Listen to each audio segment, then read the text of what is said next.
2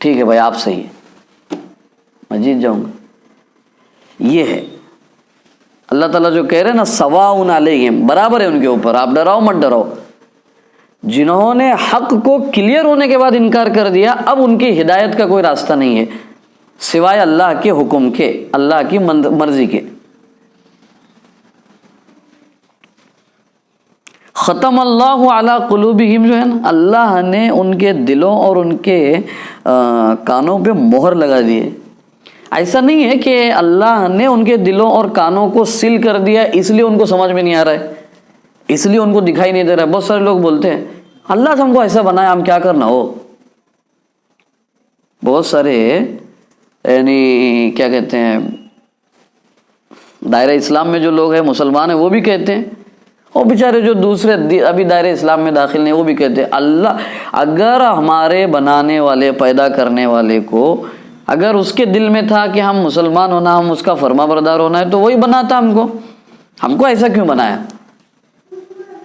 بہت سارے دینی اعمال میں کوتاہی کرنے والے مسلمان کہ کیوں ایسا کرتے بھائی؟ تو بولے ہماری تقدیر میں یہ ہے۔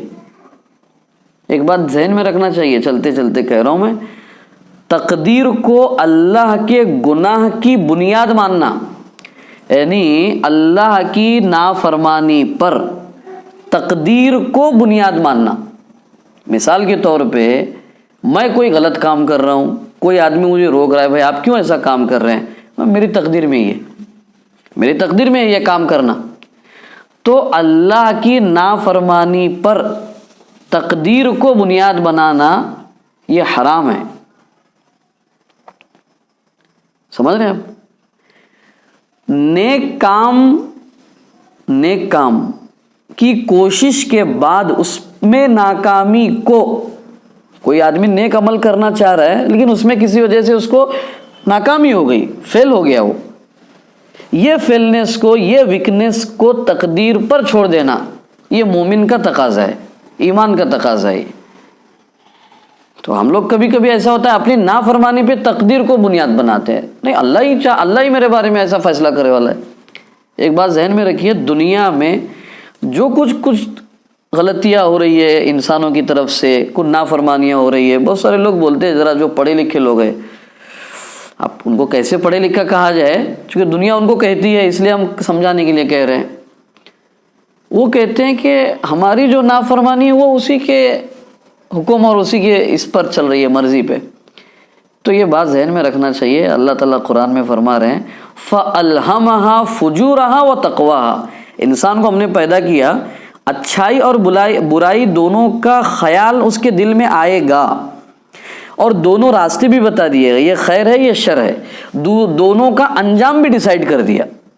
سیدھے راستے پہ چلو گے کہاں پہنچو گے، برے راستے پہ چلو گے کہاں پہنچو گے۔ تو راستے بھی کلیئر ہے، راستے پر چلنے کی آزادی بھی ہے، اور راستے پر چلنے کے بعد کہاں پہنچو گے، ڈیسٹینیشن، وہ بھی بتا دیا ہے۔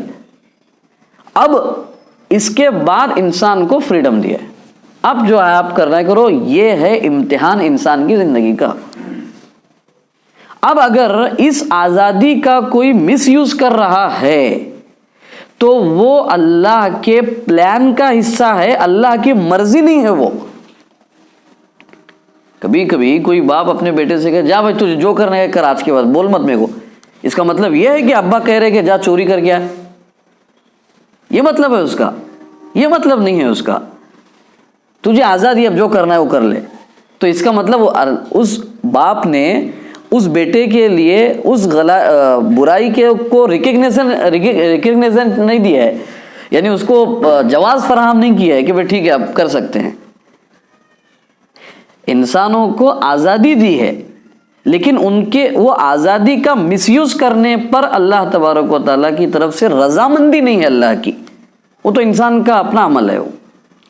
تو یہ ختم اللہ علی قلوبہم جو ہے نا، دل پر مہر لگا دی ہے۔ یہ مہر کیا ہے اصل میں؟ یہ مہر خود ان لوگوں کا گھمنڈ، تکبر اور مفاد پرستی ہے، یہ ان کا اپنا بڑا پن، انانیت ان کے اندر، اور مفاد پرستی، یہ دو چیزیں ایسی ہے جس نے ان کے دلوں کو سیل کر دیا ہے۔ اب یہ دو چیزیں یعنی سمبولک طور پہ اللہ نے بتا دیا، یہ دو چیزیں جس بندے کے بھی دل میں ہوگی اس کے لیے قرآن ہدایت نہیں بنے گا، ایک تکبر، ایک مفاد پرستی۔ سمجھ رہے ہیں بات کو؟ وَلَهُمْ عَذَابٌ عَظِيمٌ، بڑا عذاب ہوگا ان کے لیے۔ یہ ایک کیٹیگری یہاں پہ اللہ نے ختم کر دی، یہاں پہ انکار کرنے والوں کی۔ اگلی آیتیں جو ہے اگر 16 نمبر تک اگر آیتیں اگر پڑھتے ہیں، 16 سے پہلے یعنی کہتے ہیں آیت نمبر 14 تک 15 تک، یہ تیسرے گروہ کی نشانی بتائی ہے۔ تیسرا گروہ کیا ہے؟ پہلی چیز یہ جو تیسرا گروہ ہے اس کو منافقین سے تعبیر کیا جاتا ہے۔ لپ سروسز رہتی ہے ان کی، صرف زبانی جمع خرچ، کریں گے کچھ نہیں، پریکٹیکل لائف میں کچھ سٹرگل نہیں، لیکن زبانی جمع خرچ ہوگا۔ دوسرا ڈبل سٹینڈرڈ ہوگا ان کا، ایک کے لیے ایک رویہ، ایک کے لیے ایک رویہ، یا یہاں ایک وہاں ایک۔ اور سب سے آسان ان کی زندگی کے لیے اگر ایک جملہ ہے تو وہ دوگلی پالیسی ہے، یہاں ایک بات کریں گے اور وہاں جا کر کے دوسری بات کریں گے۔ منافقین کے سلسلے میں نفاق کو اچھی طرح سمجھنا چاہیے ہم کو۔ نفاق کیا ہے اصل میں، ایک بات کیوں سمجھنا ضروری ہے۔ اور یہاں آیت کی بھی اگر آپ ترتیب دیکھیں گے نا، 5 آیتوں میں مومنین کا ذکر ختم کر دیا اللہ تعالیٰ نے، یہاں پہ 2 آیتوں میں انکار کرنے والے نافرمانوں کا ذکر ختم کر دیا، کافرین کا۔ لیکن یہ 3 گروہ میں تیسرے گروہ کو جو ہے ڈیٹیل میں بیان کیا ہے۔ کیا وجہ ہے؟ 2 وجہ ہے اس کی۔ نمبر 1، منافق جو لوگ ہوں گے وہ مسلمانوں میں سے ہوں گے، کافروں میں سے نہیں ہوں گے۔ سمجھ رہے ہیں بات کو؟ انکار کرنے والے لوگوں میں سے جو اسلام کو مانتے ہی نہیں ہے ان میں منافقین نہیں ہوں گے، نماز پڑھنے والوں میں منافقین ہوں گے، زکوٰۃ دینے والے میں منافقین ہوں گے، حج کرنے والوں میں منافقین ہوں گے۔ ظاہری اسلام کے ارکان پر عمل کرنے والے لوگ یہ کیٹیگری میں بھی ہو سکتے ہیں منافق، ایک وجہ یہ، اس لیے ڈیٹیل۔ دوسری چیز، اگر کوئی کفر کر رہا ہے، انکار کر رہا ہے، اللہ کا انکار، آخرت کا، قرآن کا، رسول کا انکار کر رہا ہے، وہ ایک گناہ کر رہا ہے، انکار۔ منافق جو ہے انکار کر رہا ہے، جھوٹ بول رہا ہے، دھوکہ دے رہا ہے، 3 کام کر رہا ہے۔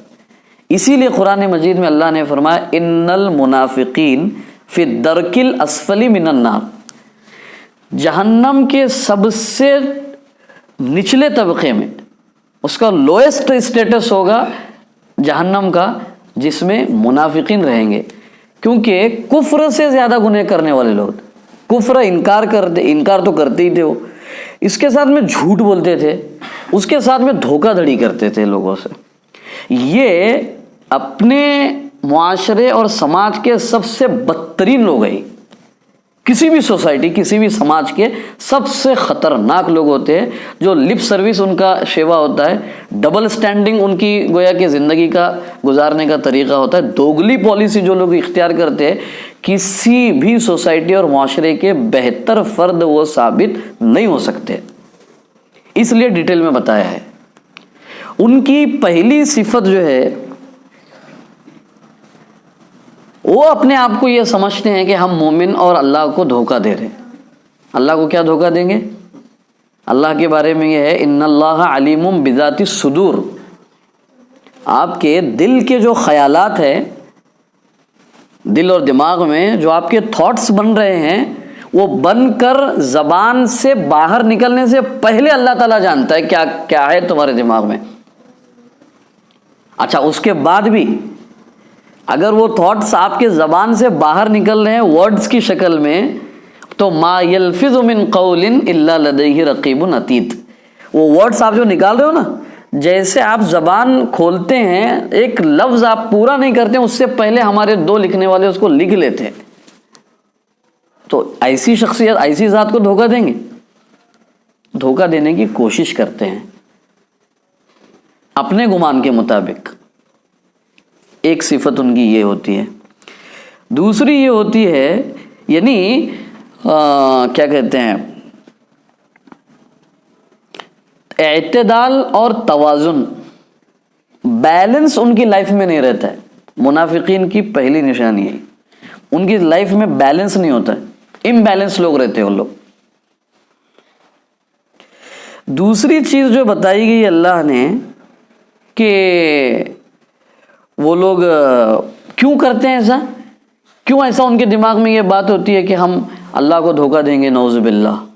یہ اللہ پہ ایمان رکھنے والے کو گویا کہ دھوکہ دے کر کے ہم اپنا مفاد نکال لیں گے. کیوں ایسا ہوتا ہے؟ فی قلوبہم مرض، ان کے دل میں جو ہے نا ڈیسیز ہے، بیماری ہے ان کے دل میں. کیا بیماری ہے؟ وہی بیماری ہے، دوگلی پالیسی ہے ان کے اندر، یہ بیماری ہے ان کے اندر. کرنا کچھ نہیں اور چرچا بہت کرنا، معاشرے اور سماج کے لیے کریں گے کچھ نہیں، زبانی جمع خرچ بہت کریں گے. یہ منافقین کی علامت بتا رہے ہیں اللہ تعالیٰ. میں یہاں چلتے چلتے ایک ضمناً ذکر کروں، میں نے شروع میں کہا ہے یہ کبھی بھی ہمارے دماغ میں نہیں ہونا چاہیے کہ یہ ان کا ذکر چل رہا ہے. دماغ میں یہ ہونا ہے یہ میرا ذکر ہو رہا ہے. اگر یہ چیزیں اگر میرے اندر ہے تو بیٹھے بیٹھے دل میں توبہ کرنا چاہیے، اللہ معاف کرنے والے ہیں. آئندہ سے صحیح زندگی کا ارادہ بیٹھے بیٹھے کرنا چاہیے، مجھے بھی، ہم تمام کو بھی، جو سننے والے ہیں جو بھی. اور اگر نہیں ہے تو دل ہی دل میں اللہ کا شکر ادا کرنا چاہیے کہ اللہ آپ نے ایسی صفات سے ہمیں محفوظ رکھا، موت تک محفوظ رکھی ہے. استقامت دیں گے اللہ تعالیٰ. یہ ان کا ذکر چل رہا ہے، اگر اس انداز سے اگر سنیں گے تو فائدہ نہیں ہوگا ہم کو. تیسری چیز جو ہوتی ہے نا ان لوگوں کی، جو اللہ تعالیٰ نے آگے بیان کیا ہے کہ ویل سیٹ اپ ماحول جو رہتا ہے نا، پیسفل ماحول جو ہوتا ہے، اس کو ڈسٹرب کرنے کی کوشش کرتے رہتے ہیں ہمیشہ. یہ منافقین لوگ ہیں. چاہے وہ پھر میاں بیوی کی زندگی ہو، چاہے بھائی بھائی کی زندگی ہو، باپ بیٹی کی زندگی ہو، بزنس پارٹنرز کی زندگی ہو، معاشرے اور سماج کے اندر رہنے والے لوگوں کی زندگی ہو، یا پھر ایک ملک میں رہنے والے مختلف مذاہب اور مختلف سماج کے رہنے والے لوگ، وہ لوگ چاہتے یہ ہیں کہ معاشرے اور سماج میں ڈسٹربنس پیدا ہو جائے. یہ منافقین کی صفت ہے. وَإِذَا قِيلَ لَهُمْ لَا تُفْسِدُوا فِي الْأَرْضِ، ان سے جب کہا جاتا ہے کہ زمین میں فساد مت پیدا کرو. فساد جو ہے نا، فساد ہم کس کو سمجھتے ہیں؟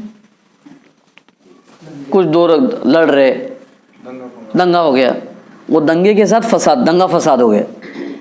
تو فساد اصل میں وہ صرف لڑائی جھگڑے کے لیے نہیں ہے، وہ بہت چھوٹا ترجمہ ہے اس کا. فساد کا مطلب ویل سیٹ اپ سچویشن کو ڈسٹرب کرنا. سمجھا؟ یعنی جو ایک ماحول بنا ہوا ہے اس ماحول کو خراب کرنا، چاہے کسی بھی طریقے سے ہو. یہ ماحول کو خراب کرنا یہ منافقین کی ایک صفت ہے. یعنی پیسفل ماحول ان کو نہیں چاہیے ہوتا ہے. سمجھ رہے ہیں بات کو؟ چوتھی چیز یہ ہوتی ہے اپنے سے علاوہ لوگوں کو ہمیشہ کم سمجھتے ہیں وہ لوگ. ان کے لیے اللہ نے فرمایا کہ وَإِذَا قِيلَ لَهُمْ آمِنُوا كَمَا آمَنَ النَّاسُ، جب ان سے کہا جاتا ہے کہ تم بھی اللہ پر ایمان لاؤ جیسے یہ لوگ ایمان لائے ہوئے ہیں، تو وہ لوگ کہتے ہیں کہ أَنُؤْمِنُ كَمَا آمَنَ السُّفَهَاءُ، ہم ایسا ایمان لائیں گے ان بیوقوفوں کی طرح. وہ کہتے ہیں یہ کیا ہے اس آیت میں؟ یعنی کسی کو بھی اپنے برابر کا نہیں سمجھتے ہیں، اپنے آپ کو بڑا سمجھتے ہیں دوسروں سے. یہ منافقین کی ایک صفت ہے. وہ کبھی کسی کی صلاحیت کا اعتراف نہیں کرتے، ایکنالج نہیں کرتے. نہیں یہ آدمی صحیح ہے، یہ فلاں ہے، ایکنالج نہیں کرتے ہیں کسی کو، ہمیشہ نیچا دکھانے کی کوشش کرتے ہیں.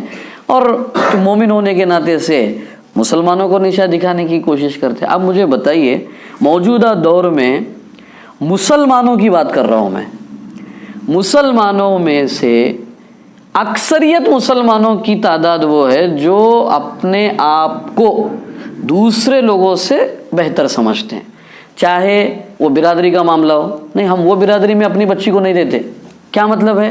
آپ فرشتے ہیں اور وہ کوئی اور مخلوق ہے، یہ مطلب ہو گیا اس کا.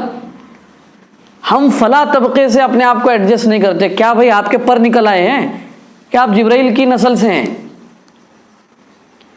نہیں، ہم ان کے ساتھ نہیں جا سکتے ہیں، ان کو ہم اپنے اس میں نہیں بلا سکتے ہیں. کیا یہ بہت اچھی طرح سمجھنا چاہیے، منافقین کی صفت ہے یہ، اپنے سے دوسروں کو کمتر سمجھنا. حالانکہ رسول اکرم صلی اللہ علیہ وسلم نے تو اس سلسلے میں یہاں تک بات فرمائی، آدمی کے جہنم میں جانے کے لیے اتنا کافی ہے کہ وہ کسی مومن کو اپنے سے چھوٹا سمجھے، بس اس کے جہنم میں جانے کے لیے انف. بجائے یہ کہ اس کے خلاف محاذ کھڑا کرے، اس کے خلاف گویا کہ لوگوں کو اکسائے، لوگوں کو تیار کرے، یہ تو اس سے آگے کی بات ہو گئی. یہ آدمی مجھ سے آگے بڑھ نہیں سکتا ہے. کون سی جماعت، کون سی برادری، کون سا ادارہ، کون سی تنظیم اس سے خالی ہے؟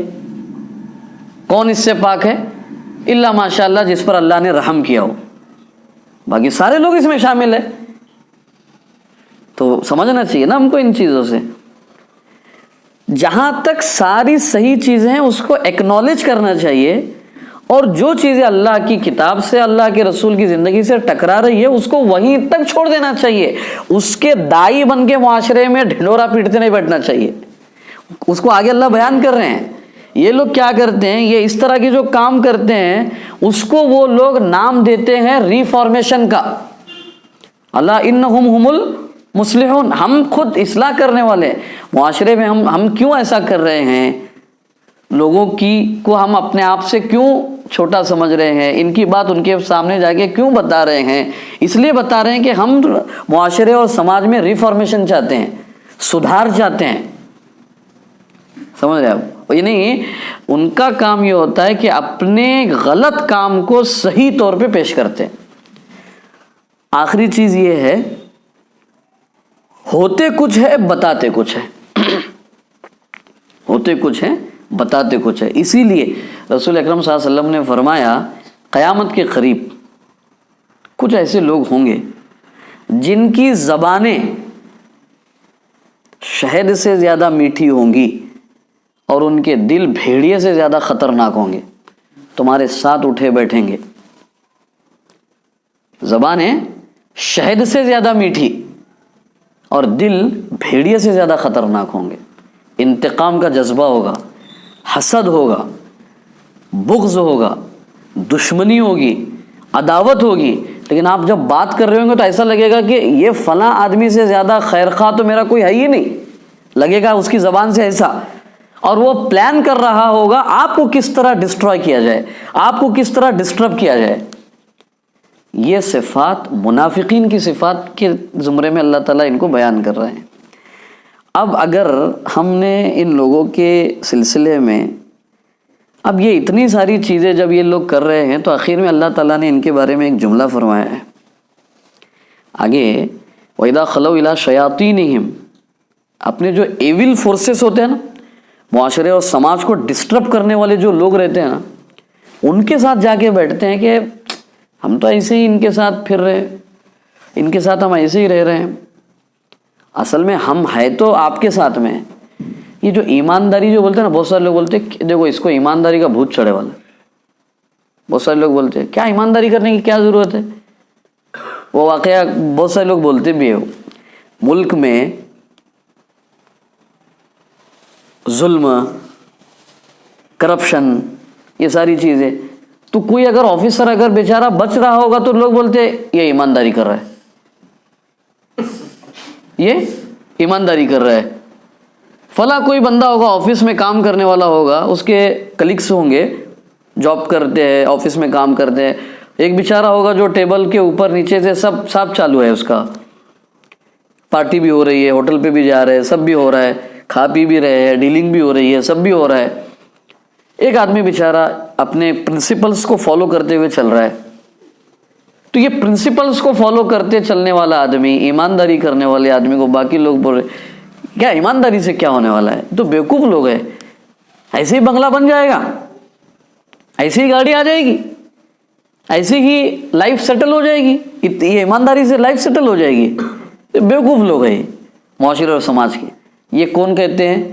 اللہ تعالیٰ ان کے بارے میں کہہ رہا ہے یہ کہنے والے ریئل میں بیوقوف ہے یہ، کیونکہ کیا اللہ کے کائنات کا نظام الٹ ٹپ چل رہا ہے؟ ایسا نہیں ہوگا۔ یہ جتنی تم کام کر رہے ہو معاشرے، سماج، سوسائٹی کو ڈسٹرب کرنے کی، ان میں سے ہر ایک کا آپ سے حساب لیا جائے گا۔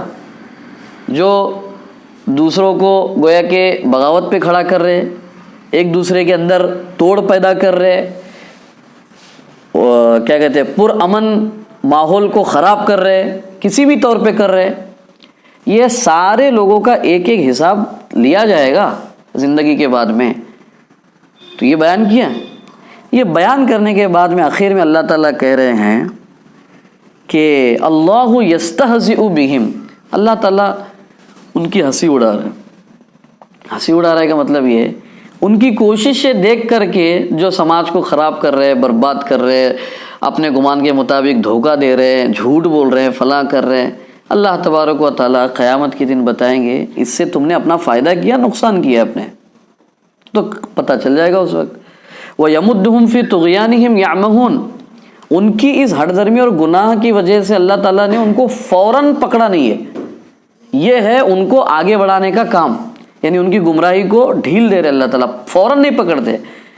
قرآن یعنی دنیا میں بہت سارے لوگ بولتے ہیں، اللہ معاف کرے، سمجھنا چاہیے ہم کو، تمہاری ایمانداری کیا فائدہ دی ہو؟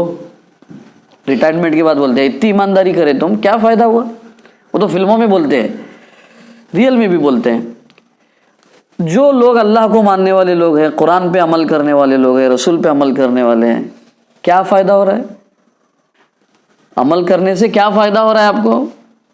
یہ جو لوگ کہتے ہیں، یہ سارے لوگوں کو اللہ تعالیٰ بتا رہے یمدہم فی طغیانہم، دنیا دار الاسباب ہے، یہ یہاں پہ عمل کی جگہ ہے، یہ حساب کی جگہ نہیں ہے، یہ ٹیسٹ ہے، یہ ایگزام ہال ہے۔ یہ ایگزام ہال میں کوشچن پیپر، آنسر شیٹ اور پین، آج کے دور میں آن لائن آپ کے ہاتھ میں انگلیاں ہیں، بٹن ہے یا جو بھی ہے،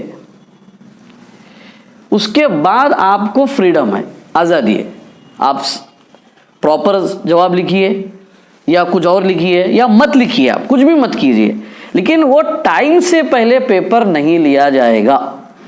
3 گھنٹے کا اگر پیپر ہے تو اگر اس سے پہلے کس نے حل کر کے دیا تو لے لیں گے جو بھی ٹائم سیٹ کیا ہوا ہے، لیکن ایسے ہی نہیں لے لیں گے۔ دوسری بات یہ ہے کہ 3 گھنٹے کے بعد لینا ہی لینا ہے، 2 باتیں ہو گئی۔ تیسری بات، آپ کے جوابات کے بیس پر آپ کا رزلٹ آؤٹ ہونا ہی ہونا ہے، ایسا ہو ہی نہیں سکتا ہے کہ آدمی ایگزام دے اور اس کا رزلٹ نہ ہو۔ دنیا میں ہم آئے، ایک آدمی سچ بول کر کے زندگی گزار رہا ہے، ایک آدمی دھوکہ دھڑی، جھوٹ، سب کچھ بول رہا ہے۔ کیا خیال ہے اللہ کے بارے میں کہ اللہ دونوں کو برابر کھڑا کر دے گا قیامت کے دن؟ یعنی اتنا الٹ ٹپ نظام چل رہا ہے دنیا کا، اللہ کا نظام تو ایسا نہیں ہے۔ تو آخر میں اللہ تعالیٰ کہہ رہے یہ وہ لوگ ہیں جنہوں نے ہدایت کے بدلے میں گمراہی خرید لی، یہ وہ لوگ سمجھ رہے ہیں کہ ہم اچھا کام کر رہے ہیں، لیکن ان کے لیے اللہ کا فیصلہ یہ ہے کہ ہدایت کے بجائے گمراہی خرید لی انہوں نے، اور انہوں نے کوئی فائدے والی تجارت نہیں کی، وہ دھوکے میں ہے وہ لوگ۔ یہ اللہ تعالیٰ آخرت کا دن آنے سے پہلے سمجھا رہے ہیں۔ خوش قسمت وہ لوگ ہیں، انٹیلیجنٹ وہ لوگ ہیں، عقل مند لوگ وہ ہیں جو ان چیزوں میں یعنی ان آیات میں اپنی تصویر دیکھیں اور اس میں اگر کوئی گڑبڑ دکھائی دیتی ہو تو موت سے پہلے اس کو صحیح کر لیں، یہ عقل مند لوگ ہیں۔ آگے اللہ تعالیٰ نے یہ تو ان کی صفات بتائی ہے، یہ صفات ہونے کے بعد میں اب ان کی حالت کیسی رہتی ہے، ان کے جینے کی کیفیت کیسی ہوتی ہے، وہ اگلی 2-3 آیتوں میں بتائی ہے۔ اللہ نے زندگی رکھا تو اس کو اگلے درس میں بات کریں گے۔ اللہ پاک آپ کو مجھے اللہ کے محبوب بندوں کی صفات اپنے اندر پیدا کرنے کی توفیق عطا فرمائے۔ اللہ کے نافرمان بندوں کی جو بھی صفات مذکورہ آیات میں بیان کی گئی ہے اس سے مجھے آپ کو پوری امت کو اللہ تعالیٰ بچنے کی توفیق عطا فرمائے۔ وآخر دعوانا